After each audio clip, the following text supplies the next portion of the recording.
Con la presidenta del asambleísta El Salvador Quispe de Pachacútec. Asambleísta, buenos días. Buenos días, qué gusto, gracias por la invitación, siempre a la orden. Asambleísta, me gustaría topar primero el tema Furukawa y voy a poner a su consideración y a quienes nos siguen lo que dijo aquí ayer el gerente general de la empresa Furukawa, el señor Herrera. Luego conversamos con usted. Por favor, tenga atención a lo que dijo el señor Herrera. El informe de la Defensoría del Pueblo, que es el que genera todo esto, es un informe que se construye con base en un trámite defensorial al cual la compañía no fue notificada, al cual la compañía, evidentemente por no ser notificada, no compareció.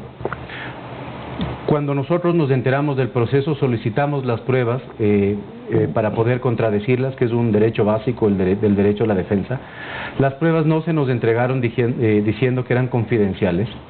Nos enteramos que eran unos testimonios básicamente de unas personas, preguntamos cuáles eran los nombres de estas personas que habían dado los testimonios, no se nos quisieron dar los nombres de estas personas, entonces es un trámite defensorial en donde no hemos podido comparecer, no nos han dado el derecho a la defensa, con unos testimonios de unas personas a las cuales efectivamente no conocemos. La defensora llegó, vio las condiciones y dijo, aquí no hay nada, y se dio la vuelta y se fue. Luego en el Twitter dijo otras cosas, pero bueno, eso también fue la comisión de los trabajadores de la Asamblea, incluso también lo comentó aquí Salvador Quispe, que también había de una violación según sus testimonios y lo que él había observado por parte de la empresa a los trabajadores. ¿También él miente? Gracias por la pregunta. En realidad, creo que es importante aquí mencionar que la visita que realizó la Asamblea Nacional, la Comisión de la Asamblea Nacional, principalmente se realizó en una hacienda que está invadida ilegalmente hace más de 1 año y medio. Todo lo que suceda en esta hacienda no es responsabilidad de la compañía. En esta hacienda, déjeme decirle, Byron, que más otras haciendas que en este momento están invadidas suman alrededor de 600 hectáreas. Estas 600 hectáreas significan una pérdida para la compañía de alrededor de 1.3 millones de dólares. Este dinero está yendo a los bolsillos de alguien. Este dinero, alguien se está beneficiando económicamente de este dinero. También habría que preguntarse por qué, a quién le conviene que esta situación se mantenga, por qué está sucediendo esto. Asambleísta, usted fue a las haciendas de la empresa Furukawa. ¿Qué vio? A ver, estimado Byron, yo hablé, acompañé a la delegación de los trabajadores a una audiencia, presenté un amicus curiae apoyando a este proceso judicial a través del cual los trabajadores están reclamando sus derechos. Llamamos al ministro de Trabajo a la Asamblea Nacional para que explique los alcances de estos problemas dentro de Furukawa, pero no he podido personalmente irme todavía físicamente a observar Furukawa, y voy a ir pronto. Pero de lo que le escucho al señor Herrera, como que no pasa nada al interior de Furukawa, y que lo que se estaría haciendo en Furukawa, más bien entonces estarían los trabajadores explotándole a los dueños de Furukawa. Curioso por decirlo menos. Sería bueno que el señor Herrera diga públicamente si efectivamente existen ecuatorianos dentro de Furukawa que no han sido registrados en el registro civil. ¿Sí? Esta pregunta se lo hicimos al ministro Donoso, y el ministro Donoso reconoció que efectivamente hay ecuatorianos que no han sido inscritos en el registro civil, es decir, no son ciudadanos ecuatorianos, pese a que ya son mayores de edad muchos de los trabajadores, pero aún no están inscritos en el registro civil. Y dijo el ministro Donoso que están haciendo un plan interinstitucional hoy para atender esas necesidades. Si no están inscritos en el registro civil, entonces, ¿con qué documento firmaron los contratos de trabajo?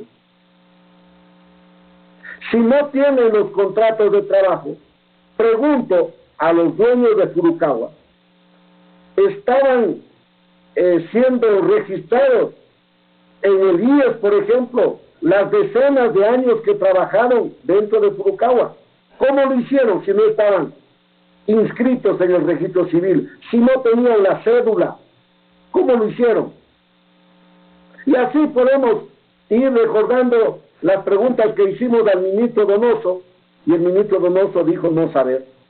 Preguntamos, por ejemplo, ¿cómo se llama el subcentro de salud que está ahí al servicio de los trabajadores para atender cuando se presenten las emergencias? Porque está a la vista. Hay muchos que vinieron a esta audiencia hace un poco más de un mes, no recuerdo exactamente la fecha, sin sus brazos, sin sus piernas, que han sido mutilados en el marco de su trabajo. Y otros incluso han muerto. ¿Cuál es el dispensario médico cercano para atender estas emergencias? El ministro dijo no saber. ¿Cómo se llama la escuela a la que van los niños? Iban los niños durante todas estas décadas. Porque esto no es un problema de un año, pues como dice el señor Herrera. Esto es un problema de décadas. ¿Cómo se llama la escuela a la que asistieron los niños, hijos de los trabajadores? O hablando morochamente, de los esclavos de Furukawa. No existe la escuela. No existe la escuela. Pero si ni siquiera tienen la partida de nacimiento, ¿cómo pueden matricularse en una escuela? Todos sabemos que para poder matricularnos en una escuela, primero nos piden el certificado de nacimiento, la partida de nacimiento o la cédula. Así de sencillo.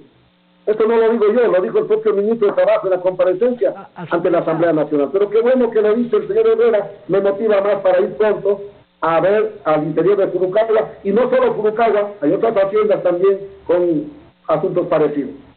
¿Y qué podría resolver la Asamblea para que pueda ser vinculante en el caso de que se demuestre efectivamente esta violación de los derechos de los trabajadores? Además, casos de esclavitud, que el señor Herrera dijo ayer aquí que no existen, que es falso, que no se ha podido comprobar nada. Le decía esto porque ¿qué podría resolver la Asamblea como para que efectivamente, de llegarse a comprobar, se pueda sancionar, como dice la ley, a esta empresa? Vea que además, ya a esta altura del tiempo, querer esconder esto es imposible. Es una vergüenza que el señor Herrera salga a esta altura del tiempo tratando de tapar estas realidades. Si en este país hubiera justicia, el señor Herrera, no sé si es el dueño o es el trabajador, pero los dueños deberían estar presos desde hace rato. Es indignante escuchar a este tipo de gente que trata de confundir a la opinión pública. Podrían haber por ahí ahora, en los últimos 12 meses o más o menos, alguien que de pronto esté queriendo hacer alguna cosa al margen de la realidad de Furukawa. Pero las décadas, los años 80, los años 90 y lo que va del 2000, de este siglo, la gente ha soportado cosas horrorosas al interior de Furukawa. Estos deberían estar mínimamente presos, los dueños de Furukawa. Este país debería tener la cadena perpetua por lo menos. Y el señor Furukawa, que creo que está muerto ya, y los otros, los herederos y los dueños, deberían estar presos de por vida por ese tipo de acciones. Y de repente aquí estamos poniendo en duda a los que han cometido esos hechos vergonzosos para el Ecuador ante el mundo, y pensando que los pobres trabajadores son los que explotan a Furukawa. Ya, por Dios, ¿hasta dónde hemos llegado? Asambleísta, la verdad que es un tema muy complicado y ojalá pues se pueda saber la verdad en algún momento por el bien de estos trabajadores que efectivamente parece que han sido vulnerados sus derechos. Y además hay un proceso judicial. Sí.